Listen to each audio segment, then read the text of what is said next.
On poursuit avec un mensonge d'État, celui d'un procureur de la République pour ne pas embarrasser, je le cite dans le document d'enquête, un président de la République, Emmanuel Macron. Et oui, le procureur de Nice ne voulait pas contredire le chef de l'État selon une information du journal Le Monde.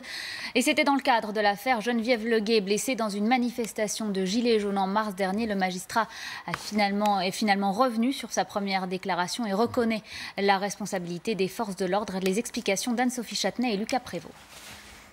Le 23 mars dernier, Geneviève Leguet, 73 ans, participe à une manifestation des Gilets jaunes à Nice. Pour disperser ce rassemblement interdit par la préfecture, les policiers chargent les manifestants. Geneviève Leguet tombe à terre, elle est gravement blessée.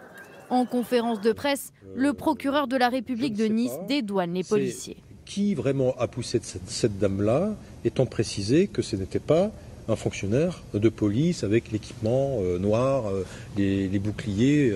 Quelques jours plus tard, changement de version. Le magistrat reconnaît que la militante d'attaque a bien été poussée par un policier. Interrogé par sa hiérarchie sur cette volte-face, le procureur niçois aurait expliqué, d'après Le Monde, ne pas avoir voulu embarrasser le chef de l'État.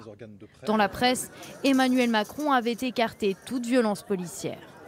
Disons que pour le moins, c'est quelque chose de très inhabituel. Le rôle du procureur de la République dans sa communication sur une enquête en cours, c'est de donner des éléments objectifs, justes et exacts sur l'enquête. Interpellée à ce sujet, la garde des Sceaux a rappelé l'indépendance des magistrats. Sur ces affaires qui sont des affaires individuelles, évidemment, les procureurs ne reçoivent aucune instruction de qui que ce soit. L'avocate de Geneviève Leguet dénonce, elle, de la part du procureur, une défense irréfléchie de l'institution judiciaire.